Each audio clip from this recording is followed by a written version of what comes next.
I have more respect for a bank robber or a burglar who is a man of action than I do for somebody who mouths platitudes about how good their conduct is, but they don't actually have any conduct because they don't actually do anything at all. You got to stick your neck out, whether you're right or you're wrong. Most of us are wrong, even when we think we're right. You just got to stick your neck out and move, because if you don't, you're going to atrophy.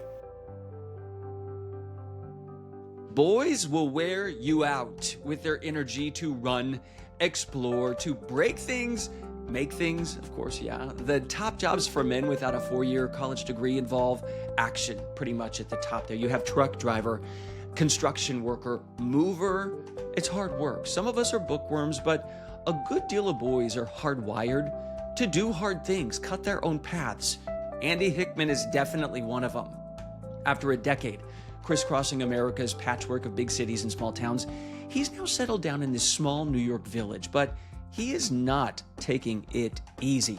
Andy is a traditionalist. He's a Roman Catholic, raconteur. He's a husband and soon-to-be dad, and he is a widely read Substacker. It's called Hickman's Hinterlands, huge following on Substack. And Andy's living the life that's rough-hewn, but wholly his own, that millions of other men have wondered, could that be the right path for me?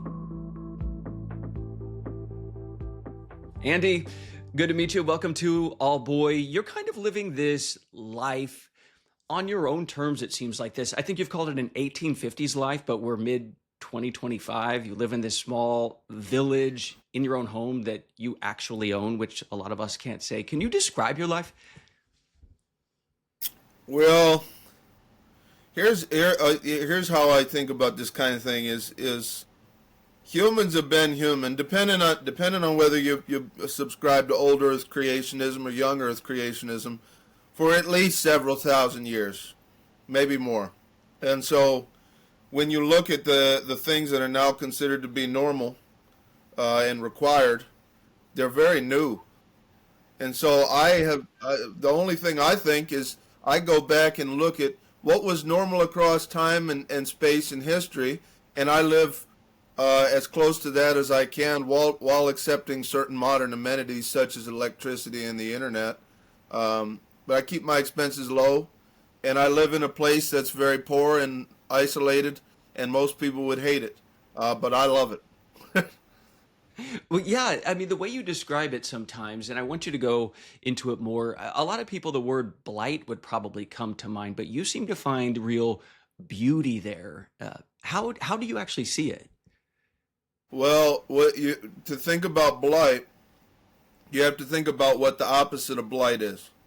And the opposite of blight is commerce, economic development, relevance, and all this other stuff, most of which usually results in a high expense lifestyle with a lot of government intervention in your life. You know, you got to get a permit to put a new roof on your porch, or you got an HOA that says, oh, you can't put a clothesline out in your yard, right? So when I look at the good, the bad, and the ugly of the opposite of blight, it all just looks mostly ugly to me and expensive to boot.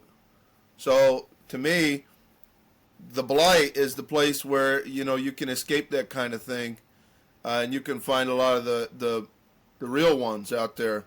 So folks are thinking, all right, maybe I don't need the skyscrapers and the gleaming towers and all the amenities. What is your town like? Because it's 250 people, right? Yeah, it's about 250. It's a town that, as recently as the 1950s and 60s, probably had double the population, probably about 500 people. So there's a lot of empty housing around here. There's a lot of seasonal residents. The number one employer in the town is the school district, and this land here can't be farmed. It's wilderness. It's in the Adirondack Park, which is some of the best protected wilderness in the U.S., if not in the world.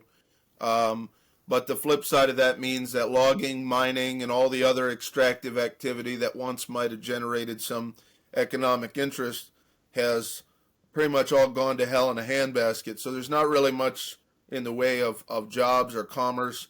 And up here, the weather is some of the worst, not just in the North Country, but in the Adirondacks. Um, some of the toughest weather for commutes, and the commutes to places where you could find jobs are far away in bad weather, icy roads, snow, all that kind of thing. So what you have in this town is a lot of old people. You have a lot of people who live very marginal lives. You know, guys that trap beaver and sell firewood or what have you. Some people are probably on disability, to be frank. Um, there's no reason to be here, but the reason to be here, in my mind, is I bought a house here for $33,000.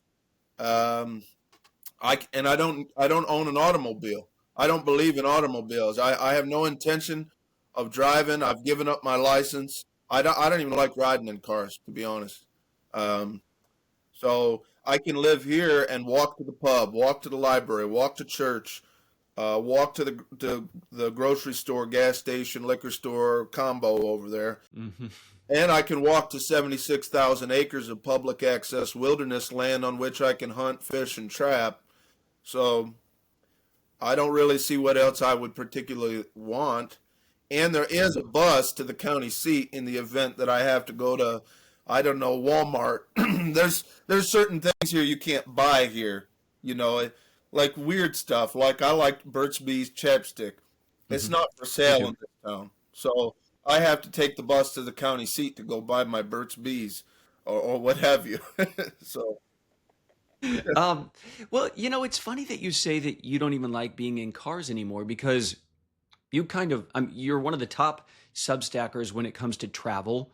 You've written extensively about that. That's how I first came to start reading you was through the Free Press. You were doing, you and your wife traveling across the country. You've hitchhiked across it many times and you've been everywhere, but now you've kind of settled down. But the image you paint, it's not exactly something that a brochure would come out of the Visitors and Convention Bureau for why to live there. But but a lot of people hear you and think, oh well, maybe I would try it. Why do you think it's good to do hard or uncomfortable things?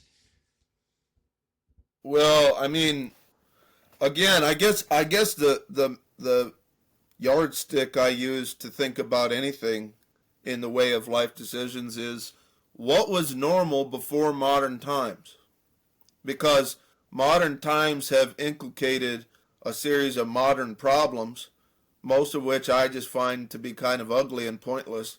So if we can readjust to a life where, yeah, there's going to be a little hardship, and rather than saying, "Oh, let me think my way out of this. Let me buy my way out of this." Why? So that you can sit in your 3,500 square foot McMansion, popping Prozac pills and such. I mean, that's a whole nother. You're just playing whack-a-mole at that point. So I find it more honest rather than going through the extra steps and then waking up at the end of it and saying, "Wow, my bed's so comfy and my thermostat runs true, but I'm miserable and I don't know why." It's probably more honest to say, well, yeah, it's cold in the house. Oh yeah, all my firewood's wet. Oh yeah, I got to go check the trap line even though it's freezing rain, or whatever. It just seems more intuitive to me because not only are we biologically predisposed to a life of hardship. We were made by God to live a life of hardship, evidenced by how what God would have chose to do as His only begotten Son. What he come to do? He came to preach love and self-sacrifice, and He came really to suffer and be tortured and to make something out of that. So I don't see how this suite of modern novelties and luxuries could really be conceived of in a positive way by anybody exhibiting a Christian worldview. That's how I personally feel. And that upsets a lot of people, but I really do think there's something to it, you know. I see. What do people do? You mentioned the folks who live around you. They might be older, some might be on disability, some might trap beavers. This is not the only town in America where someone could do this. You've actually lived from ditches to, I mean, I think you said, you've slept out in cars or cemeteries or wherever across the country and found some hospitable people as well. I mean, this theoretically could be done in a lot of places. As you think across the tapestry of America, Are there any spots that you think, hey, someone wants to try it, go here? Sure. Yeah, I mean, anywhere with cheap real estate and a lot of public land. That's the thing. I would never want to live somewhere with no public land. And, much as I have mixed feelings about the administration now and what they're doing, but when they're talking about cutting up BLM land to put housing on out west, I hate to see it. I'm a public land guy because what's public land but land that you can hunt and trap and fish on and camp on without paying taxes on it? Yeah, that's a good deal. That's something we all want, I think. That's how I feel. But, you know, so I look at Upper Michigan, Upper Peninsula Michigan. I was stationed there when I was in the Coast Guard. That's a great place. It's super affordable. Parts of Appalachia, namely West Virginia, southern West Virginia, parts of Maine, they're still affordable. I probably wouldn't go out west. You probably couldn't pay me to go out west just because even if you paid me, I wouldn't have enough money to pay for a house out there, you know? So, I don't know. Sad but true. Hey, let me read. There are two passages in this letter you wrote. It's called To Find Manhood in a Gutless Age. And my understanding is someone you know asked you to provide some advice to their son who's kind of figuring out what they want to do, where they want to go. And you wrote this long letter that people can read. They probably should read it. So let me read this part first. It says, you must understand that you are from a country that was built by men of action, sturdy souls who did not fret and frown and wonder at the risk, men whose minds were not clogged with so many words and expectations and apprehensions, but men who went and did it, whatever it was, and whether it was for good or for ill. So I'm guessing we all want to hopefully maximize the good here. But it seems to you underscore just doing something. Why is that? Well, because what's the alternative like? I mean, this is the thing I don't understand and the thing that troubles me so much, okay, is and think of it in terms of our great great great grandfathers, or maybe even four times great grandfathers. That's not a long time from them to now, but the mentality is completely different. The first men that went out and settled central Nevada, which is a wasteland, really. And I don't even think I'd offend anybody who lives there to characterize it as such. I think they know it. The first men that went there, they didn't say, "Oh, are there jobs there? Oh, what kind of jobs are there?" There weren't any jobs because there weren't any human beings there. And really, even in the way of natural resources, there was almost nothing there on which to support oneself. And yet it wasn't no thing to them. They just went out and they said, okay, well, I guess we'll make it work. And somebody will start blacksmithing and somebody will start mining. And maybe we'll get a little trade going. And maybe we'll plant something if we can. And maybe we'll kill some antelope and we'll eat the antelope. And we'll build a little house out of sand and, whatever scraps of cedar wood we can find in the mountains. And they did it. And guess what? For their rewards, those towns are named after those men. So why would that have been something that was considered doable not that long ago, 100, 150 years ago, but today it's inconceivable and even scandalous to suggest we employ 1/100th of the same level of gumption. Why? So I don't know. I look at that and I say, yeah, I think the first step to getting some of that gumption that they had is to just be a man of action. Frankly, and you talk about the good and the bad, right? I have more respect for a bank robber or a burglar who is a man of action than I do for somebody who mouths platitudes about how good their conduct is, but they don't actually have any conduct because they don't actually do anything at all. You got to stick your neck out. Whether you're right or you're wrong, most of us are wrong, even when we think we're right. You just got to stick your neck out and move, because if you don't, you're going to atrophy, and that's going to result in depression, loneliness, anxiety, and even addiction and suicide, which these things are like epidemic proportions among especially young white men in particular. Uh, the casualty rate is comparable to that of U.S. military members during Vietnam. It's a wonder that any of us are here and haven't killed ourselves. And why? Because of inaction, and atrophy. So you got to just get, as they say, get your ass in gear, pardon the expression, and just do something. That's how I feel.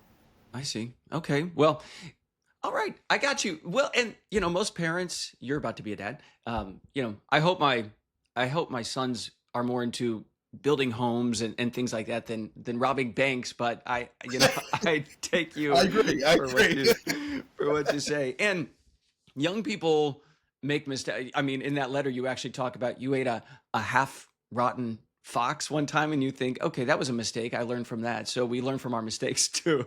I was sicker than a dog. Yeah. I'll never do that again.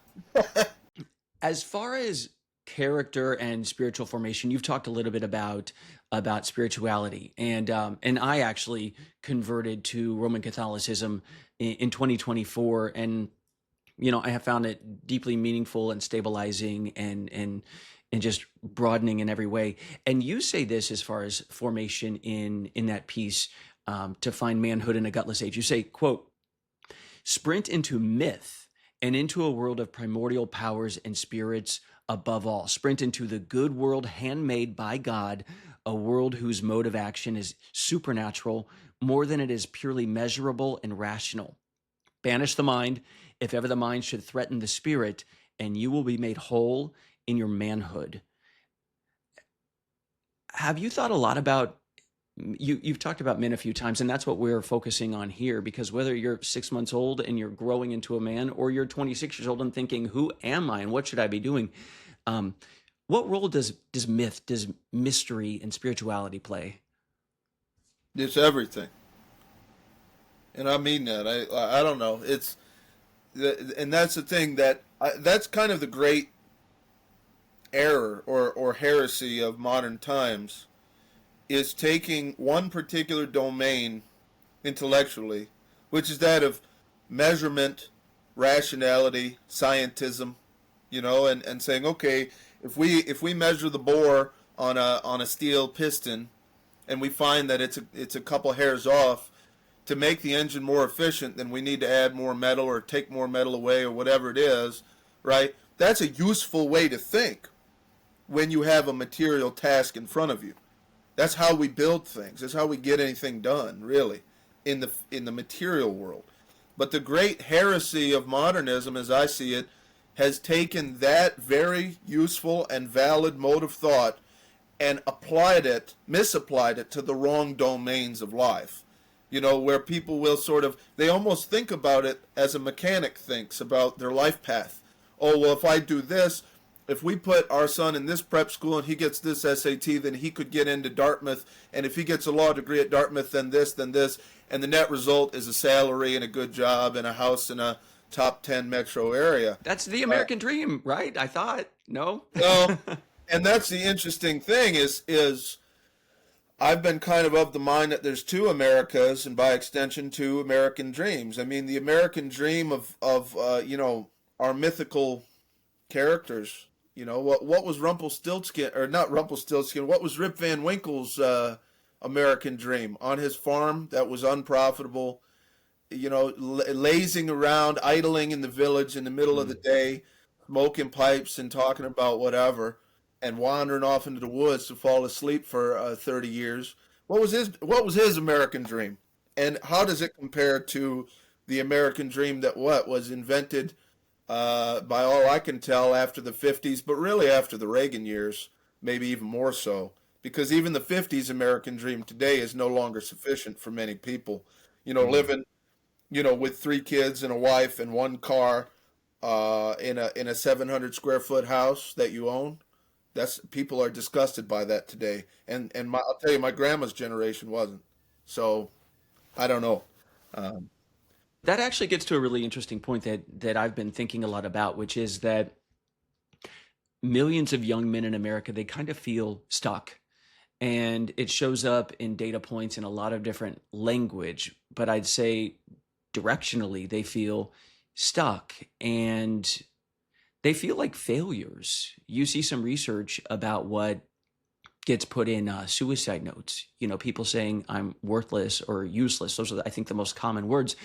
And most people are not going to kill themselves, but a lot of people are just kind of feeling like, what happened? Who am I? Where am I going? They feel like failures professionally, personally.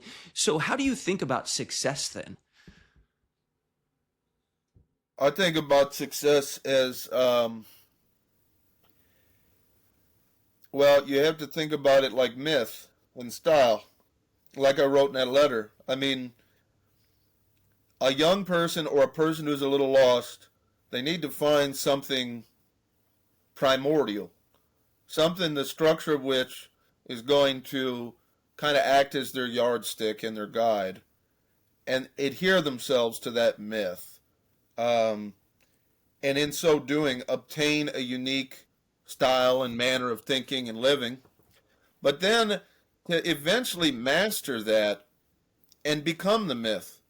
That's success, is when you become a myth, when you're larger than life in and of yourself, where the mere mention of your name is like people start laughing and they get a twinkle in their eye, like, oh well, we don't know what happened to him.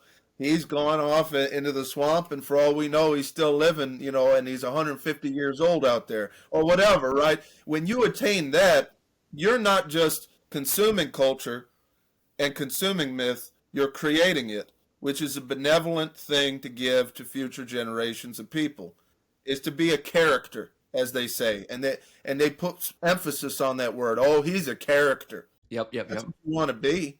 Why would you want to be anything else?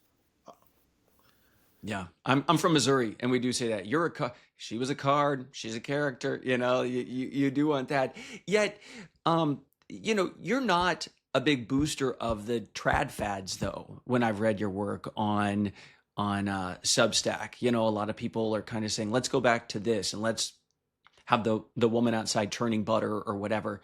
And you're not necessarily into that. I mean, it would depend on who was giving me an audit there. We do own a butter churn, and we do own a hand wringer washer. And my wife and I have frequently talked about cutting the electricity to our house, but that's more because I'm cheap. I ain't trying to prove anything with it. It's just sometimes it's cheaper to do the old thing, you know. Well, but as far as gender roles, and I know you're a traditionalist, but where are you on the scale of egalitarianism? If people are trying to figure out what do I have to offer to a fiance, a wife, what have you, in terms of a life, because a lot of women are not going to sign up to go back to put on the bonnet and do the churning. Right, right. Yeah, I don't know. I guess I skew patriarchal, uh, to be quite frank with it. But the thing is I don't believe in recreating some kind of an ossified caricature of what traditionalism would be, and obviously I believe in modifying traditionalism rather than overhauling it in a revolutionary way and saying, oh, the structure of the thing is gone and dead. Like, let's just try. Man, he can make some decisions. Woman, she can make some decisions within their respective domains. And let's just try the man doesn't beat on the woman when he gets mad, because that's trad, you know. But I would reject that, and I'd And say, no, criminal. we don't want that. But by the same token, we don't want to, just because Papa beat on Mamaw back in 1942, that doesn't mean that we all need to be in a polyamorous love affair doing the strangest things you've ever seen in your life. You know what I mean? So I feel kind of moderate here. Let's take the middle road. Yeah, I mean, because the idea, I mean, I think of what your project is trying to pursue and form and build a life that brings happiness. That doesn't mean it's without difficulty, because clearly it is. But yeah, going back to some of the systems where people were minimized or truly hurt, obviously not a good thing there. And actually, you're building your family. I believe you were going to be all across the country. I was going to be reading your chronicles on Substack and the Free Press, yet you guys have now nested because I believe you have a baby on the way, right? We do, and we haven't quit that project. We're still doing it. It's still worth doing. We're still glad to do it, but and we will leave the other side of 3 weeks. We got one more big leg of travel to do, and then once we get back here in June, I want to try to stay here for a full 12 months because I haven't taken a trip around the sun in one place since I was 16. So. But it's a fair question to ask a guy like me because I talk travel, nomadism, travel for so long, and now I've kind of had a change of heart. But a lot of the reason for that is that I realized in my travels, the best traveling things that I ever seen were finding people who don't leave their place, people who are illegible outside of their county or their town. And so I realized if I just travel around and find these people and say, "Wow, look at this, look at this, look at this, look at this," I'm just grazing. I'm just a consumer. And you never get to be one of those people. That's exactly it. And I realize you can't be one of those people and travel for decades unto decades. I don't think. So with the baby on the way, then I wondered, because you said people are now seeking your advice. I invited you on this show because I wanted to understand more. What's something you know in your bones that you want to teach a new human walking into this world? I want to teach them about the woods. I grew up in the woods. The woods is probably the only reason I'm not dead, and I'm serious about that. Growing up, I had no father, and the world started changing really quick. The internet came. A lot of my friends got on strange paths. Some of them started doing drugs and smoking weed, or some of them started working, which is good and normal, I guess, but the manner in which they worked took them out of reality, and you didn't see them. They weren't at family functions. You just didn't see them. So I spent a lot of time alone. And the thing that kind of kept me sane in my teen years and later when I was traveling too is the land is timeless. If you're looking for that kind of ancient wisdom and you don't have the church and you don't have a father and you don't have friends and a tradition to be a part of, that river's been there a lot longer than you have. And that river is not, it's not just water running down the rocks. It's got a personality. It changes. And maybe I sound crazy saying it, but it knows you're there. I don't think so. It's your friend, and I think giving that to our kids would be the best way I could arm them for such uncertain times as we're living in. Just to say, look, everything's going to seem like it's a big deal. If you think it's a big deal, take it to the river, take it to the hills, take it to the trees, and see if they think it's a big deal. They're probably not going to think so, So yeah, which there is this interesting. I'm not going to say duality, mixture in your own life where in some ways someone would think you're off grid. You're not, because you're writing your Substack, you make a living there, you're very much connected to the world and you're out and about in your village. And so you're not this isolationist out in the woods in a cabin. Yet you're kind of doing it on your own terms. What do you think of Paul Kingsnorth? Are you kind of in that vein where he's saying the machine is here, it's overwhelming, it's all consuming, but he's not necessarily anti-tech. He wants to preserve all the woods and all of nature. Are you kind of in that vein? Yeah, well, it's funny you bring up Mr. Kingsnorth because I could credit him with a lot of my own success.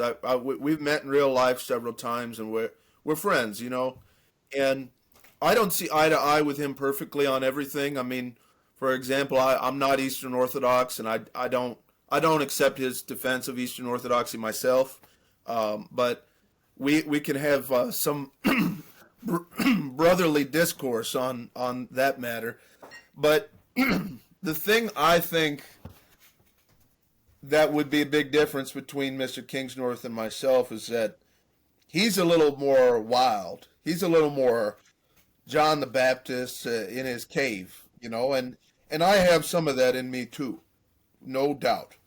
But I believe in I believe in society in the limited way that I do. I would run for town supervisor of my village. I mean, I won't do it anytime soon, but I would do it. And I'd be glad to do it. And I'm glad to talk to people who are living in the machine. And I understand that the decisions they've made have been made within a schema that isn't necessarily mine, and that they're doing their best, they're doing their rational thing. And the other thing I'll say too is that, and this sounds tangential, but it's related, is when I tell people lately about the house that I've purchased in the Adirondacks, the first question a lot of Americans ask me is, "Oh, how much land came with the house?" And when I tell them that it's a house on a tenth of an acre, they almost seem crestfallen, or like maybe they pity me, like, oh, of course a man like me would need a lot of land. Well, I'm not a farmer, I'm not a forester, I'm not a rancher, I'm not a prospector. What do I need all this land for? Just to pay taxes on it? That sounds crazy to me. So I notice a difference between, we got city people in America and country people that are off in the bush, in the rural zones. The village is the in between. The village is the discourse between the wilderness and society. And this is where I want to be, because it's a place where we can kind of balance, okay, I'm out of the machine in that I'm in the middle of the wilderness, but I'm in the machine in that here we have electric street lights and a sewer system and a government, and we can kind of Kind of negotiate, good. right? That's how I feel. You see? Kind of a good thing. Yes. A Yeah. few practical matters I want to ask you about. Dating. Dating. A lot of men, especially those who are more traditional or finding their way in that direction, are uncertain of how to talk about that or how to go about dating. Any dating advice? Well, yeah, as you may or may not know, I had the big controversy about the truck Gas stop station. dating. Yeah, I think a lot of men are conceiving of the question of dating or courtship or what have you in a radically dysfunctional and perverted environment. I mean, you have a majority of American men now who are my age, including myself, I'll admit, and I don't usually talk about it, but it's worth admitting that people have started looking at hardcore pornography at single digit ages, super young, and developing a habit of it. And that warps the whole idea of what a man and a woman is on a deep level that is so deep you are not cognizant of its impacts. And then furthermore, you're kind of bought into the television, TikTok, YouTube, Instagram portrait of how life should be. It's all brand new. It's all an experiment, right? And so a man's really got to get way out of his what feels like his native element to even begin to think about these things in a reasonable manner. And he's got to understand that marriage is, I don't know, the goal for one, and for two, that a lot of women that would be desirable to a young man who's coming from this Instagram porno mentality would not really be very good wives, and probably the man should learn to discern what a good wife is. And for that, he's got to look through the history. He's got to talk to the oldest people he can find. He's got to read church history on the matter. You know, you've got to get way out of the modern era to even begin to think about how we should be dealing with that stuff.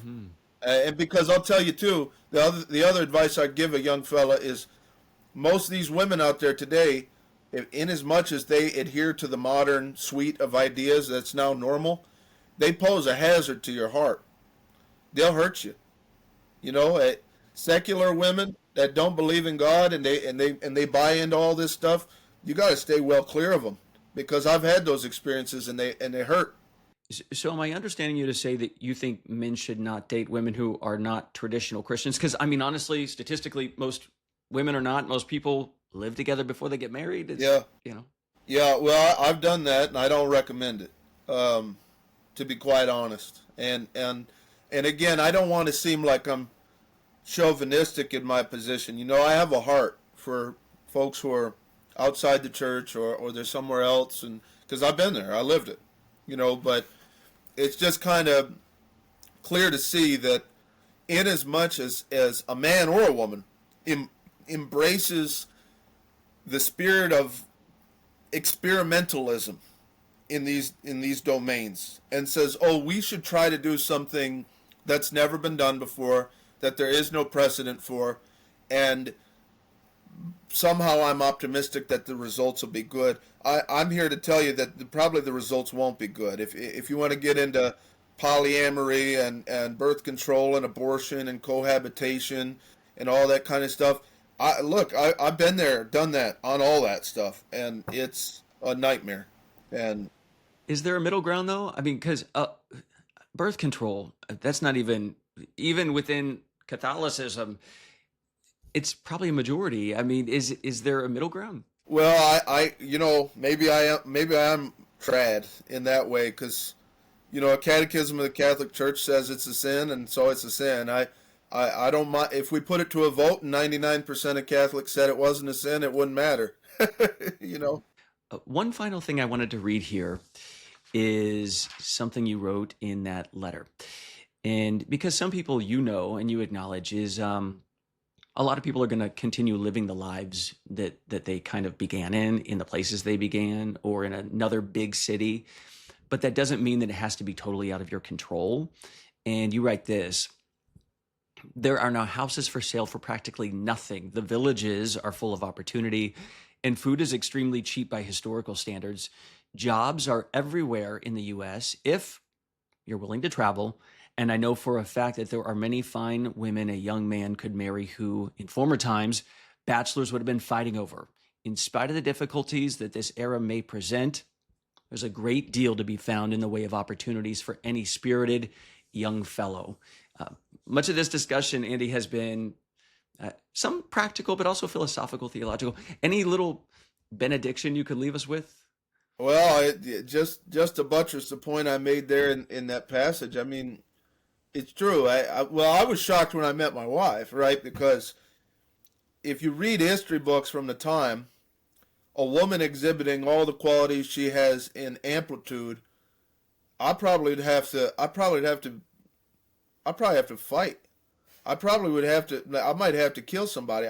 You go way back into the 1700s, 1800s, or even further. I mean, it would have been a battle of honor among men for this woman. But when I found her, nobody was waiting in line, and I said, "Wait a second, what? This don't reflect on her. This reflects on the insanity of our times." And then I look at my house. I didn't have to get in a bidding war. I didn't have to do anything. In fact, I went up with a cashier's check to the law office. The sale was done in 5 minutes. And you know what? I couldn't build this house today anywhere for $33,000. The house and the barn, plus the value of the land, it's not doable. So basically, I'm getting paid to have a house.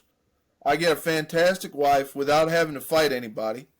And I go to the grocery store, and for what? A couple hours of physically easy work, I can buy food enough to live on for a week or more. This is insane. This is one of the best times to be alive. The only bad thing about being alive now is that everybody's so darkened in their head, and some kind of a sickness stemming from their comfort, that you will often be lacking for good company. And ain't that sad, so. Well, after this conversation, my hunch is some people might be scratching their head, and other people might be thinking, I want to start looking for property. I want to see what villages exist, and maybe go down that road. In the meantime, they can read everything you write. I know that's how you also make your living. Can you remind us? Yeah, it's called Hickman's Hinterlands at shagbark.substack.com. Congratulations on your growing family, and the best of luck to you, Andy, and to your family. Thank you, sir, and to you. Thank you for joining us for this episode of All Boy. Now I want to know, what do you think about all this? The rugged life, traditionalism. Leave a comment, give it to me straight. I can take it, whatever it is, I promise you. Please like this and subscribe on YouTube, Spotify, Apple Podcasts, Substack, and in the central hub, allboyallgood.com. I'm Chance Seals. See you next time.